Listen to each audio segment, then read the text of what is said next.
The dance community can be like nature in that it can be very beautiful while also having its dark days, fires, and storms. Today I will interview Janice Selby. She is a registered professional counselor.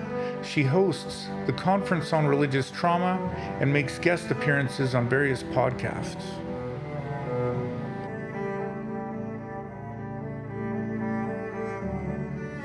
So I'm hoping to speak with you about bullying and shaming. This is an issue that relates to a lot of different areas of our culture. In particular, today I want to speak with you about it in relationship to the dance community. Basically, I want to go through an article that someone had posted and discuss how this relates to people being bullied, people being shamed, and so forth. When I think of this, I put it into basically a 1 to 10 range. Basically, where 1 to 3 is shaming and bullying, 4 to 7 is different kinds of ostracism, like social rejection, ranging from just someone saying, we don't want you around, all the way towards 7, which would be making rules that these kind of people can't be around. So that would be no blacks allowed in the restaurant, or no gay people allowed here, no transgender people allowed these particular places. And 8 to 10 would be, so 8 would be acts of violence, towards 10 actually putting people to death. So I'll read some statements from an article on technique and musicality, and I want to get your thoughts in response and just kind of how I'm looking at this and how you would look at this. So in the article, the author says, the people who have been taking classes for months or years and are still making the same basic mistakes, the students in the intermediate and advanced class who still can't dance in time, who couldn't find the one if it hit them in the face. So does that seem like a shaming attempt or a kind of a bullying attempt to you? As far as your first one goes, it certainly sounds like the person doing the writing for that article is arrogant and has some very strong feelings about the progress that people should have made by a certain point. So there's not a lot of kindness in there for people who don't take to things as quickly as other people. To me, I would put this on a 1 to 3 in my spectrum on topic of shaming and bullying. So here in this case, the author is not shaming a person because they don't like their clothes or because they're black or because they're transgender. In this case, the author is demeaning them or shaming them on the basis of author thinking that they are not learning how to dance fast enough, improving quickly enough.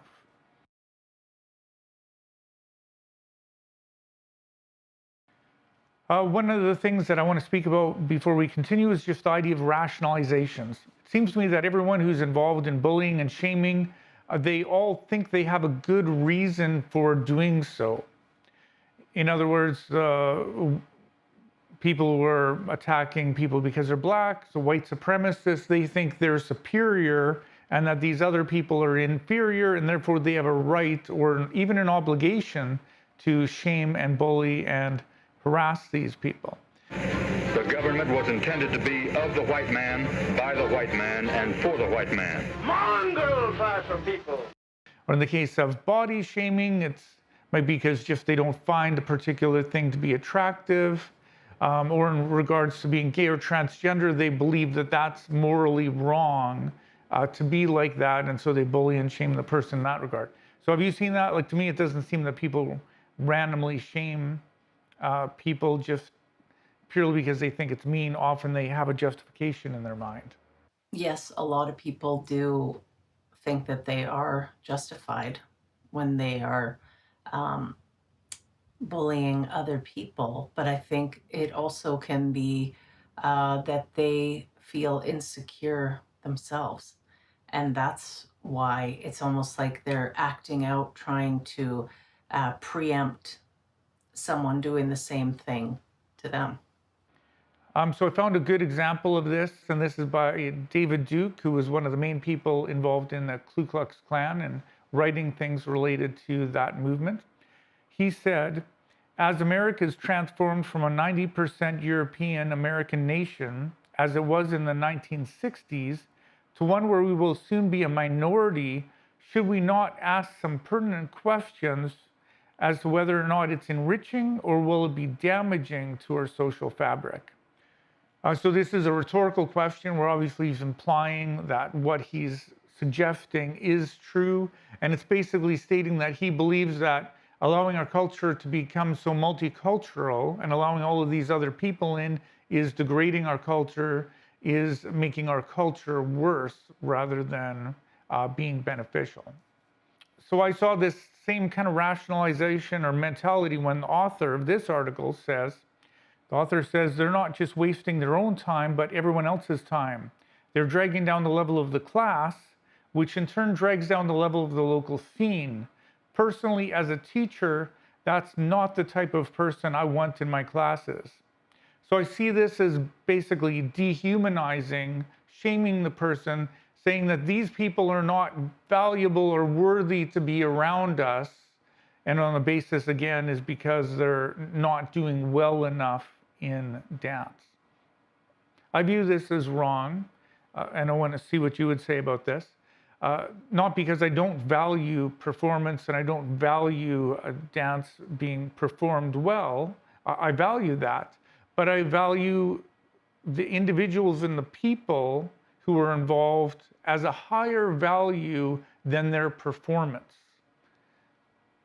The idea here is that people who are bullying others, shaming others, generally don't think that they're bad people and that they're acting out on bad impulses.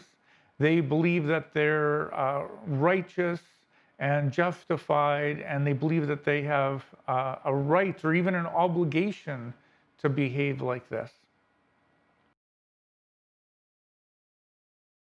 So another issue that's related to all of this is just the very idea of conformity.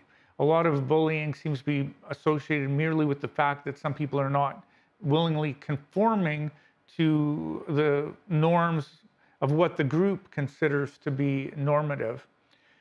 So Lady Gaga was bullied when she was in school because she was viewed as different, as weird. She said people viewed her as a freak. She somewhat viewed herself as a freak. As a result, they bullied her. There was actually one time where a bunch of boys actually picked her up. She was by the garbage bin outside. They picked her up and they threw her inside the garbage bin while a bunch of other people were watching. They thought she was weird, she was strange, and that this made it right for them or appropriate for them to demean and try to humiliate her. Justin Timberlake is another example. I grew up in Tennessee, and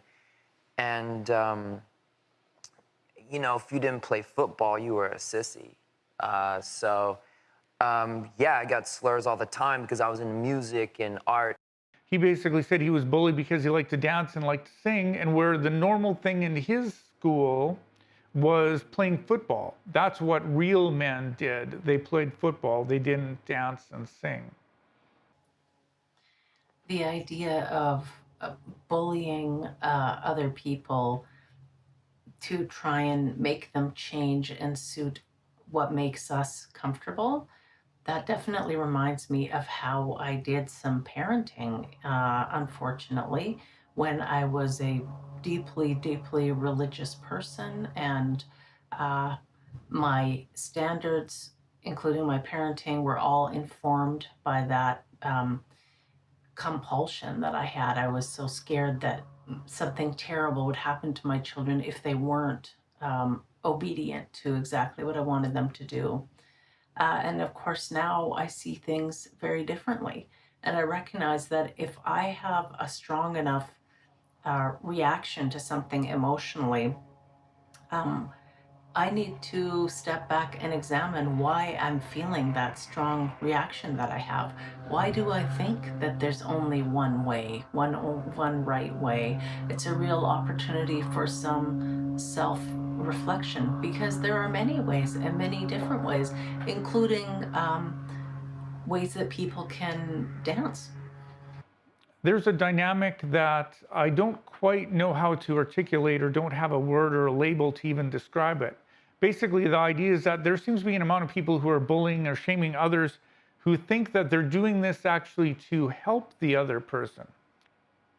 For example, some people might bully or shame a transgender person or a gay person because they themselves believe this isn't appropriate or a good thing, and that if they bully them and shame them, those people will stop being transgender or stop being gay. They'll conform to that person's expectation of what normal is. And then by doing that, then they will have helped the person to become a normal person that will just fit in with everyone else.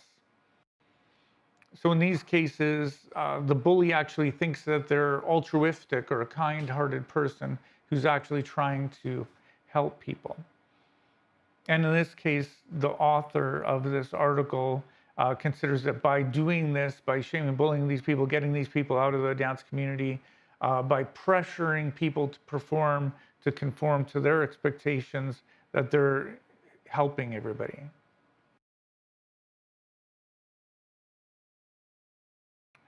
All of this, of course, leads further down the path towards social rejection, towards ostracism. Social rejection in various forms, in which case the person will be completely rejecting the person or telling the people that they don't want them around. So this is my 4 to 7 on my scale. The APA dictionary definition of ostracism is this: an extreme form of rejection in which one is excluded and ignored in the presence of others. So 1 to 3 is shaming, 4 moves towards social rejection.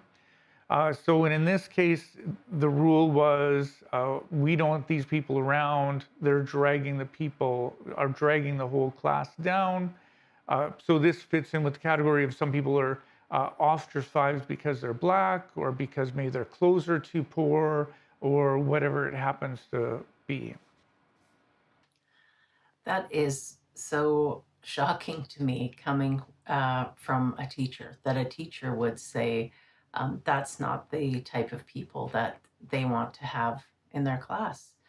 Um, and it is a dance class. I mean, I could see perhaps if it was a surgical technique class where it was life or death, but dancing is a social activity. So maybe if they're like Olympic level training for people, then yes, there has to be a higher degree of pressure. But I don't think that's the type of instruction that you're talking about. So I don't think that's an attitude that's congruent with being a good teacher, holistically speaking.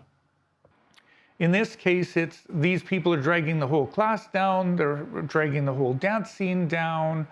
We don't want those people around. I don't want them in my classes. This idea. I take ostracizing people very seriously.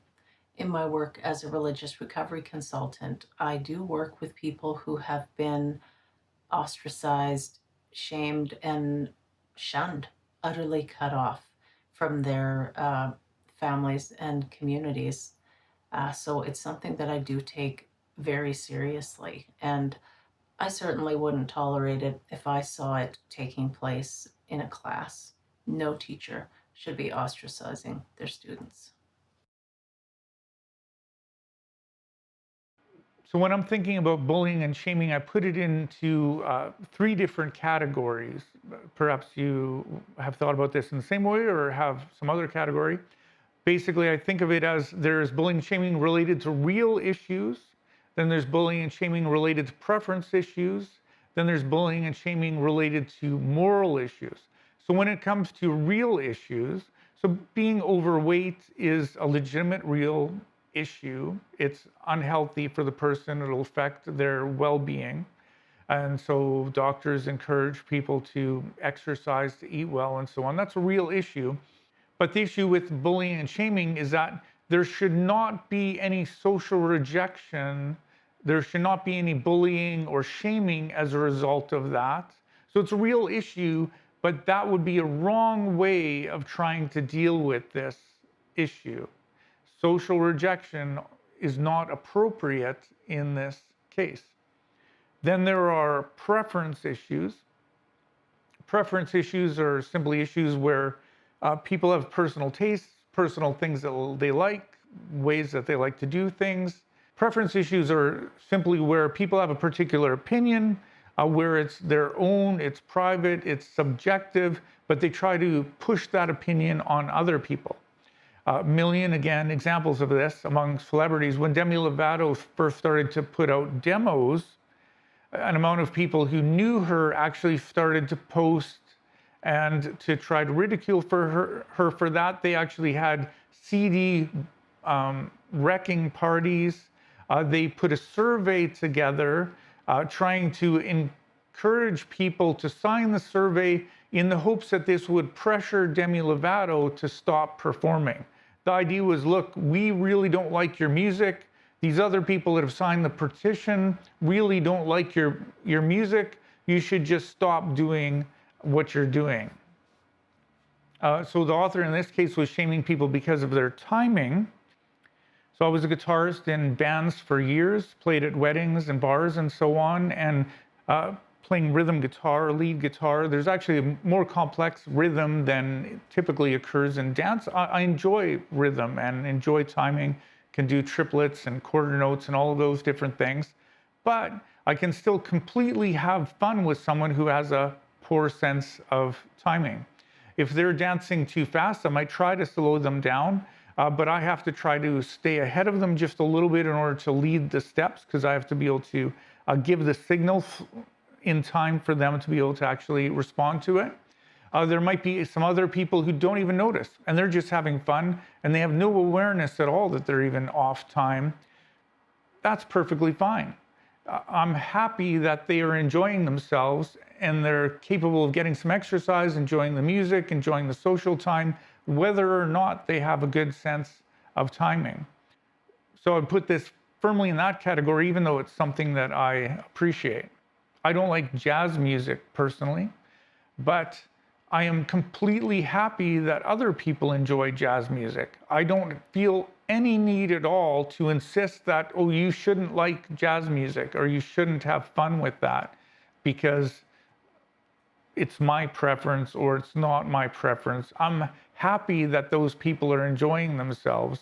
I'm definitely not going to go out of my way to try to stop those people from having fun and enjoying themselves simply because they're doing it in a way that I don't like or I don't appreciate. I can really hardly comprehend the kind of attitude that I see in this article. The author in this case, although it does discuss posture and other things as well, is trying to bully or shame people on the basis of a preference issue. I really appreciate your attitude, your desire just to have fun and to allow other people also to have fun and enjoy what they're doing. You're giving freedom and room for people to be themselves and still have fun and not feel that they have to be living up to someone else's stern expectation. And yeah, I think that's just a great way to be.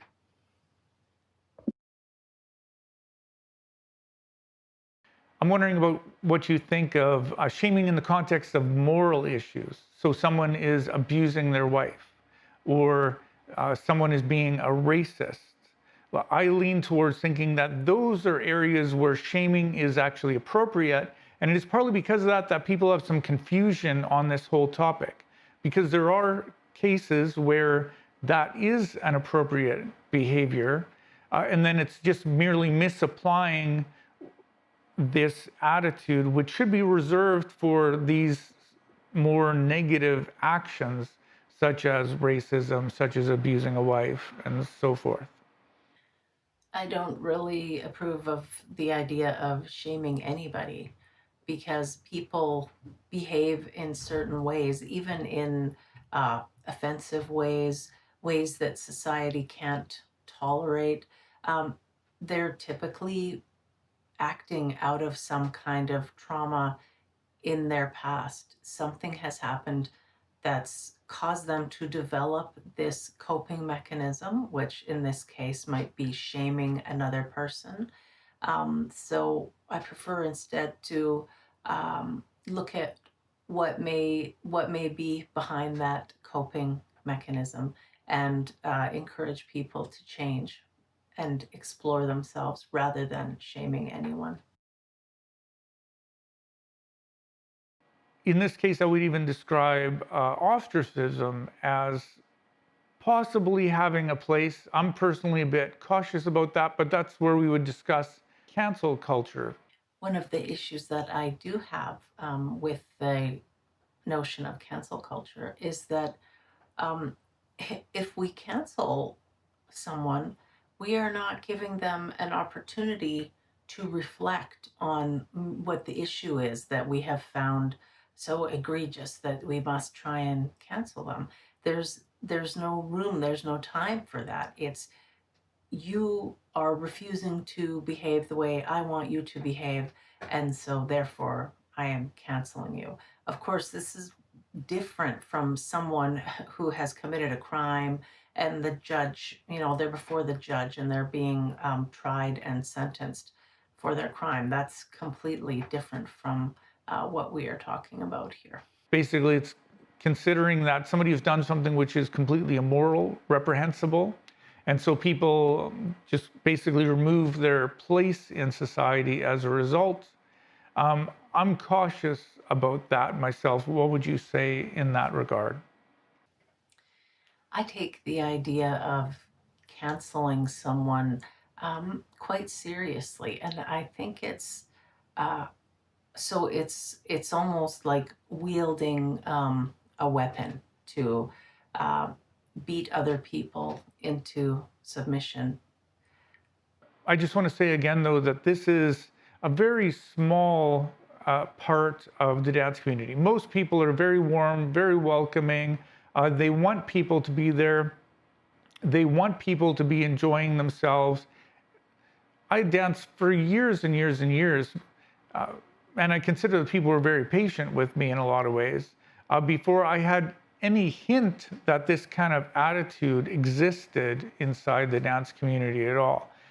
I very much think that we can enjoy ourselves despite this attitude existing, but it is good for us to know in whatever interactions we're in to understand kind of what is occurring and be able to recognize what is happening, because I think people will sometimes innocently jump on board this kind of an attitude. I want to speak about playing the victim. To me, I think this is an interesting one. I actually communicated with the person who posted this article, and they had responded by, "Why are you attacking me?" And I find it interesting. So if you have person A, B, and C, and you have, in this example that I'm giving, you have person A who is wearing a dress, and person B is saying, "You shouldn't be wearing that dress. That's not the appropriate way for a man to be or for a woman to be. That's wrong. You should behave differently, etc., etc." Person C comes along and says, "Look, we don't have to define gender or limit people as much as you would like to limit them. We certainly shouldn't bully people simply because they want to express themselves in different ways." Person C says that. And then person B responds by, "Why are you attacking me? I'm expressing my beliefs and so on, and you're telling me that I'm wrong and you're attacking me." What do you think about this whole attitude? I think there's great value in exploration, in curiosity, in asking ourselves questions about our own reactions to events, and also in curiously asking other people um, what they think about an event or why they might feel a certain way. And that's what comes to my mind when you talk about people jumping up and saying, "Stop attacking me for my opinion or sharing my viewpoint." It would also be interesting to know with those people who feel like they are being attacked and they are being victimized. It would be interesting to know if this is a common theme for them. I think there's a really good example in the case of the bakers who refused to bake a wedding cake for the gay couple. Basically, they had provided or offered a service to the public, and they said, but no, we will not serve you because you're gay, and we believe that that is wrong. They were actually charged and fined, had to pay a fine for that. And the idea is that this is inappropriate discrimination against these people, and you're not allowed to do that in our society. The people who, of course, who were fined, I thought they were being attacked for their convictions, for living up to what they believed. And I can remember hearing other people express that same opinion. They thought that they were being penalized for living according to their conscience. But the reality was is they were offering a service to the public, and they did not have a right to discriminate against those people on that basis. In this case, people are wanting to discriminate and teach other people to discriminate against people on the basis of their dance ability. And these people can very much feel like they're being attacked for expressing their views. I think the whole topic of narcissists and sociopaths flows very easily or out of all of this. So a narcissist would be a person who is only interested in their own welfare, their own well-being, and lack empathy or concern for the well-being and health of others. I am struck 20 years of doing what I do now. Right? I've been a psychiatrist for 20 years, and I practice in so many different settings, and I consult in different settings. I've been fortunate to have a very wide purview of like what's going on in people and in the world around us. And I am struck with amazement that of all the things I see that are, say, abnormal, let's say, from the mental health perspective, this could be depression, panic attacks, hearing voices, addiction, but there's so many things that cover everything, that narcissism is not frequent compared to a lot of other things. So it's small in terms of, say, a narcissistic diagnosis, right? It's much less than many other things, but it causes the lion's share. I don't just mean the most compared to anything else, but I think more than 50%, the majority of bad things, evil things, destructive things that I see in the world around us. I think narcissists are wildly destructive. A narcissist may be willing to demean other people in order to improve their social status. So the idea is that they will try to lower other people, seemingly in the expectation that this will raise their own social status higher. The article says that, well, I don't want them here because I can't help them. To me, that looks like a fairly poorly veiled attempt to try to escape the implications that they are doing something wrong by bullying, shaming, by ostracizing the other person. If they really did want to help the person, they would keep trying, and they would be happy to just have them as a part of the dance community and happy to see them enjoying themselves, socially enjoying the music and all of these other things, whether or not that they are performing to the expectations of the author. Basically, how I view this is as if you would have 100 people and you have the narcissist saying, this person isn't pleasing me and pleasing my expectations, living up to my expectations. Maybe there's 10 other people or 20 other people that have the same view of them. Maybe they could even, like Demi Lovato experience, sign a petition saying we don't want this person around in the community. But then you also have the person himself, so person B, who is being attacked, demeaned, ostracized, shamed, rejected in different ways. And maybe that person has another friend in the group, or maybe they have a few other people that still enjoy dancing with that person. The narcissist doesn't care about them at all. They care about the people that agree with them, that have the same opinion that they have, and they don't care at all about the person who's being ostracized or shamed and what their opinion is and what their preferences are. or the other people who are still friendly towards that person and would still like to see that person attending, being involved, and coming out and so on, they're only concerned about themselves.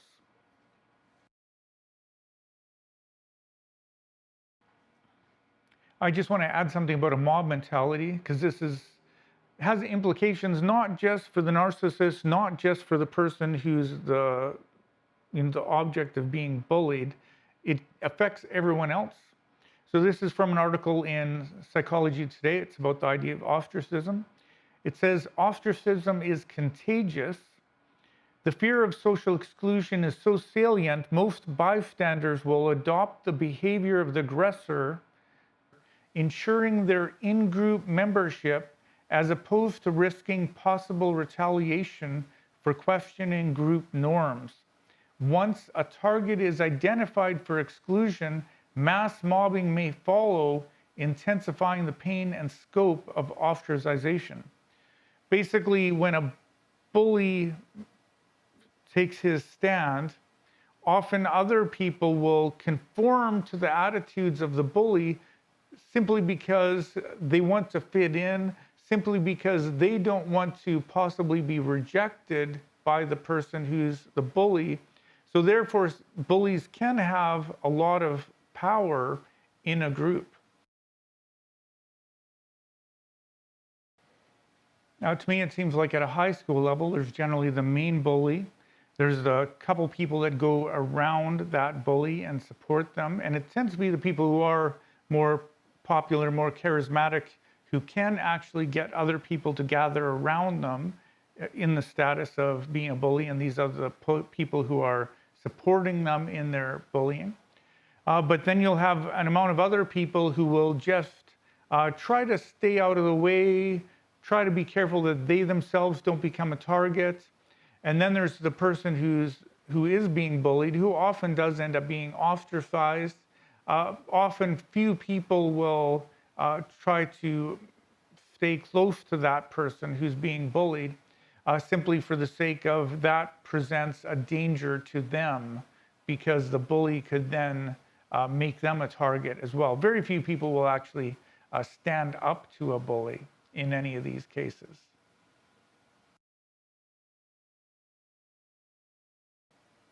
I want to speak briefly about a cult mentality. Basically, to me, the high school level bullying moves over to the side of a cult mentality when this becomes a doctrine, when it becomes an official belief that they're trying to communicate to others. For example, the Ku Klux Klan is an official group, official doctrines, official ideas that they try to communicate to others about white supremacy, and of course towards this expressing itself in racism towards black people. The Nazis had a specific negative attitude towards the Jews, people who are against transgender and so on. Most often it's just random ideas that wander around through different groups. But there are some religions where this is an official doctrine of their group. So in this case, I would say that these ideas move towards that of a cult mentality when it becomes a doctrine and it becomes something noble that these people believe, like the Ku Klux Klan, for example. And in this case, it seems like the person who's the author of this is very much trying to teach others this and indoctrinate others with regards to their bullying and shaming, bring others into their clan so that they will also join in burning crosses, or in this case, excluding these people that they don't think are worthy of being in their presence. So what would you give for examples of pressure to conform, people teaching this attitude of bullying and so on? In my work as a religious recovery consultant, I work with clients who often have been terribly bullied and whose parents and guardians have attempted to indoctrinate them from birth before they even had a choice. And often their personalities develop without even the opportunity for them to get to know themselves. outside of the high demand coercive situation that they are in. And yeah, I can see where a classroom could also become a high demand group dynamic with some pressures, subtle and not so subtle, and even where um, maybe an unhealthy teacher or a less informed teacher, or just plain not a very good teacher, would try and encourage some class members to um, be unkind or dismissive or intolerant of other class members, when really what we need to be intolerant of is bullies. I would say there's further collateral damage that I don't know if the author is actually thinking about when he wrote this. In that, so when he says this doesn't apply to the new people who are struggling to learn and so on, but this does very much communicate something to people who are new. The idea is, so maybe it's okay that you're starting out and you're just learning and you're struggling now, but we're standing here waiting to judge. If you don't progress fast enough, we are going to ostracize you as well. So you better measure up to our expectations. So it very much does send a message out towards them. They might not even directly be able to articulate it, but people who are coming in who are new are often nervous and worried, and they don't know if they can dance or not. And this attitude is then conveyed that, yeah, these people, look, they didn't learn fast enough, and they're dragging the community down. So it wouldn't be very hard for a new person to think, wow, this might happen to me. These people might turn against me. And it just has a very negative, kind of a dark, arrogant attitude about it. I would actually illustrate this with a very good friend of mine. So around 8 years ago, Angela started coming out to some of the lessons. We became very close friends. Uh, to this day, I'd probably consider her my best friend. We still speak together regularly. She came out dancing for maybe around a year. But after she had been in for a while, the attitude of people started to frustrate her. She often felt like the better dancers didn't want to dance with her because she was under the impression that they thought they wouldn't look as good if they would dance with her. So they just focused on dancing with the better dancers and so on. And there are real issues in the midst of that. But just the idea is that creating this negative kind of an atmosphere does bleed over even to people who are new and just starting out. And in this case, she stopped attending, and I've never been able to get her to come back out again. She just doesn't want to be around that at all. In her job, actually, she frequently deals with workplace harassment cases and things like this. She just has just a background that makes her very sensitive to all of this.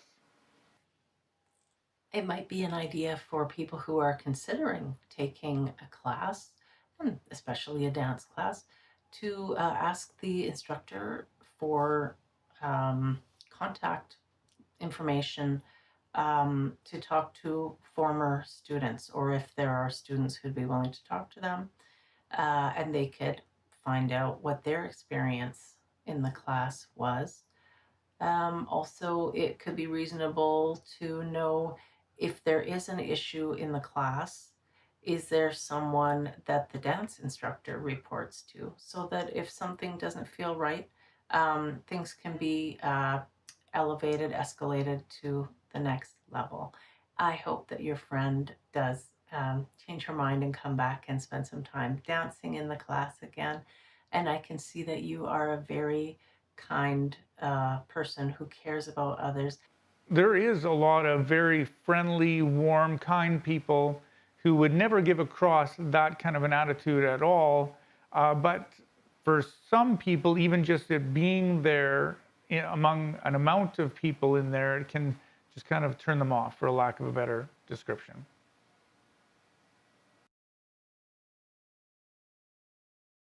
So there's a lot of great information available on these topics. Something like 30% of people say that they have been harassed or bullied or shamed at work as adults. It's not just an issue for people who are in high school or in elementary school. It's a very negative attitude that relates to a lot of different issues that we face. So I think it's good to have a decent grasp of kind of what's occurring and what's going on in these cases. And partly so that we can try to make sure that we don't fall into that, and partly so that we can encourage others for how they deal with it, and encourage others to just be better people in the midst of everything that's occurring.